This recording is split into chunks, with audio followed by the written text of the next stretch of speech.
जय श्री गणेश। नमस्कार। मैं आचार्य संजय द्विवेदी। मेरे समस्त प्रबुद्ध दर्शकों का मेरे चैनल पर हार्दिक स्वागत है। प्रिय दर्शकों, आज मैं बुध के राशि परिवर्तन प्रभाव को लेकर आपके सम्मुख उपस्थित हूँ। नवग्रहों में युवराज बुध 19 जुलाई को अपनी राशि का परिवर्तन कर चुके हैं तथा वर्तमान समय में नवग्रहों में राजा सूर्यदेव की राशि में प्रवेश कर चुके हैं। क्योंकि नैसर्गिक रूप से सूर्य तथा बुध का आपसी संबंध अति मित्र का है, तो निश्चित रूप से ये एक बड़ा परिवर्तन है। क्योंकि जब भी कोई ग्रह स्वराशि में, मित्र राशि में या उच्च राशि में प्रवेश करता है तो उसका सामर्थ्य बढ़ जाता है, उसकी क्षमता, उसका प्रभाव कई गुना बढ़ जाता है। अब यहाँ पर बुध अति बलवान भी होंगे, क्योंकि ये कर्क राशि में गोचर कर रहे थे, जो चंद्रमा की राशि, यहाँ पर ये अच्छा प्रभाव नहीं देते।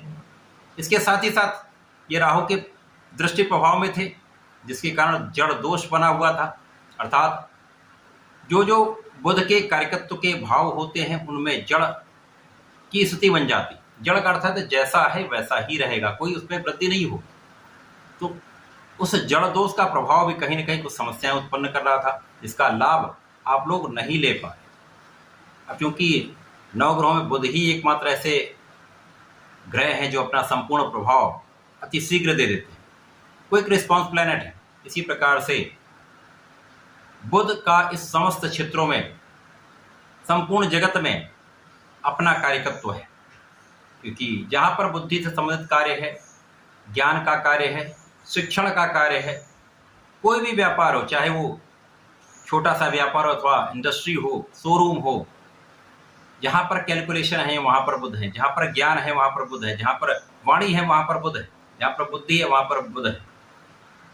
इसी प्रकार से किसी भी प्रोफेशन में, किसी भी नौकरी में बुध के बिना कोई कार्यक्षेत्र हो ही नहीं सकता।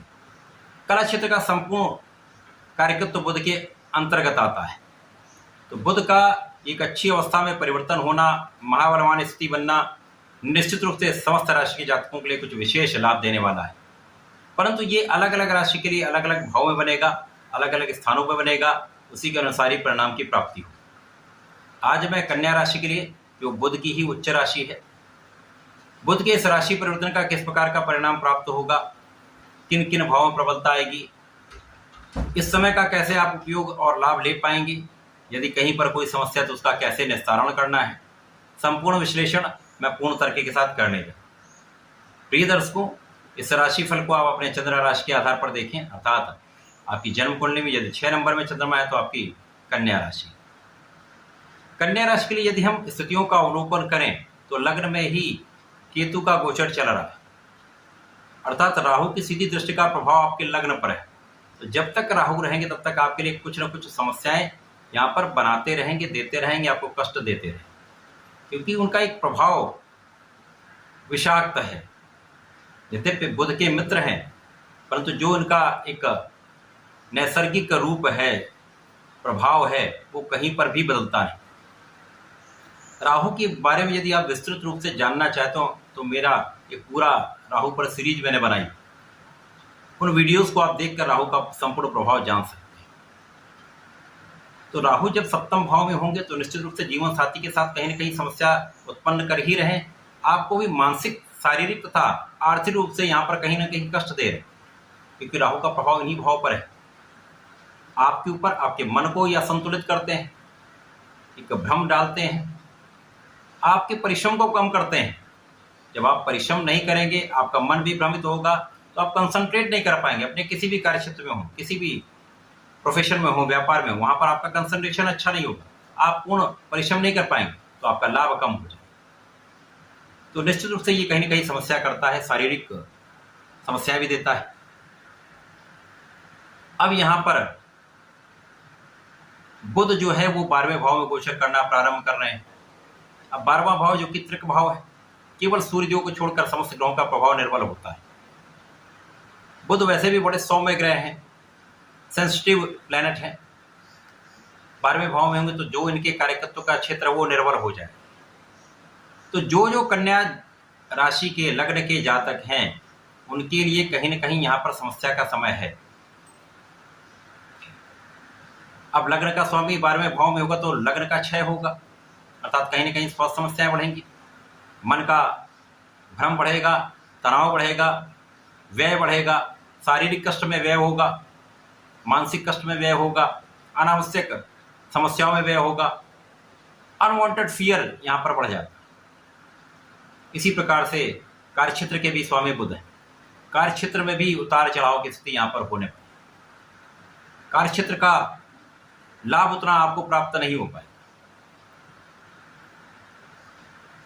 यदि यहाँ पर स्थितियों का अवलोकन करें तो गुरुदेव बृहस्पति मंगल के साथ आपके भाग्य भाव में गोचर कर रहे हैं, जिनका चतुर्दशम का संबंध बुध पर है तथा आपके लग्न पर है, जो बहुत कुछ स्थितियों को संतुलित कर रहे हैं, राहु के दुष्प्रभाव को कम कर रहे हैं, आपके अंदर ऊर्जा का प्रवाह कर रहे हैं, आपको ज्ञान दे रहे हैं, आपको धैर्य दे रहे हैं, आपको बहुत सारे कष्टों से बचा रहे हैं, बड़ी स्वास्थ्य समस्याओं से आपको बचा रहे हैं। परंतु जो उनका साइड इफेक्ट राहु का है वो तो होगा। अब यहाँ पर यदि लग्न एक प्रबल अवस्था में होती तो इतना कष्ट नहीं होगा, परंतु लग्न भी 12वें भाव में तो उसका क्षय हो रहा है। अब यहाँ पर जो सूर्यदेव हैं उनकी स्थिति अच्छी है, तो व्यय भाव के स्वामी सूर्यदेव हैं जो लाभ भाव में वर्तमान समय में गोचर कर रहे हैं, उनका प्रभाव कहीं ना कहीं एक अच्छा लाभ आपको देने जा रहा है। तो कर्म क्षेत्र में कुछ उतार चढ़ाव होने के बाद भी आपके धन की स्थिति बहुत कुछ निर्बल नहीं होने वाली, आपके आय और व्यय का कहीं ना कहीं एक संतुलन बन रहा है, कष्ट कम हो रहे हैं, संतान से आपको सुख प्राप्त होगा, संतान का पक्ष बलवान होगा, संतान का की प्राप्ति का योग है। इसी प्रकार से यहाँ पर शुक्राचार्य जो आपके भाग्य के स्वामी उनका भी गोचर लाभ भाव, तो ये दोनों कहीं ना कहीं मिलकर आपके ज्ञान को बढ़ा रहे हैं, आपके क्षमता को बढ़ा रहे हैं, आपको कहीं ना कहीं सपोर्ट मिल रहा है, लोगों का सपोर्ट मिल रहा है, शासन सत्ता का सपोर्ट मिल रहा है, घर के बड़ों का सपोर्ट मिल रहा है, पिता का सहयोग मिल रहा है, गुरु का सहयोग मिल रहा है, आपके बड़े घर के जो हैं उनका सहयोग आपको प्राप्त हो। तो इस समय में आप बड़ों का आदर करें, पिता का सम्मान करें, माता पिता का आशीर्वाद नित्य लें, किसी प्रकार के विवाद में ना पड़े। तो ये समय आपको बहुत कुछ कष्ट नहीं देने पड़े, क्योंकि यहाँ पर बुध जो आए हैं वो पहले 24 दिन मार्गी रहेंगे, फिर वक्री होंगे, फिर मार्गी होंगे। तो इस प्रकार से ये जो गोचर काल है ये एक लंबी अवधि का है, तो यहाँ पर इन समस्याओं से बचना आपके लिए श्रेष्ठ ही रहने वाला है। किसी प्रकार के वाणी से संबंधित विवाद में ना पड़े, वाणी का भाव यहाँ पर निर्बल हो रहा है क्योंकि कार्यकत्व है बुध का, वहां पर वाणी पर संयम रखें, विचार करके बोलें, व्यापारिक क्षेत्र में भी रिस्क कम लें, अचानक लाभ देने वाली चीजों से बचें, रेगुलर जो आप काम करते हैं उन कार्यों में अपना संपूर्ण परिश्रम लगें, क्योंकि यहाँ पर राहु भ्रम देंगे। तो इस भ्रम से बचकर आप अपने कार्यक्षेत्र को संपूर्ण रूप से सुचारू रूप से चलाएं। इसके साथ ही साथ यहाँ पर कार्यक्षेत्र में लोगों का उतना सहयोग आपको नहीं मिलता है। जिन लोगों के साथ आप कार्य करते हैं उनके साथ भी कहीं न कहीं क्लेश की स्थिति बनती है। तो यहाँ पर आपको इन स्थितियों से बचना हो। यदि इन स्थितियों पर आप संतुलन बना लेते हैं, अपने आप को संयमित कर लेते हैं, पूर्ण परिश्रम करते हैं, तो लाभ तो आपको मिलता रहेगा। लाभ में बहुत कुछ कमी नहीं आएगी। यद्यपि यहाँ पर मन और स्वास्थ्य दोनों कहीं न कहीं यहाँ पर आपका निर्बल है, तो यहाँ पर आपको नित्य सूर्यदेव को जल देना चाहिए, गणपति जी के शरण में ही रहना चाहिए, ओम गंग गणपते नमः करना चाहिए, कम से कम एक माला सुबह शाम कर लें।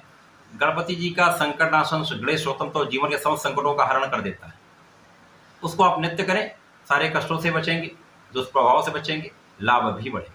तो ऐसा करके समय का लाभ लें। धन्यवाद, नमस्कार।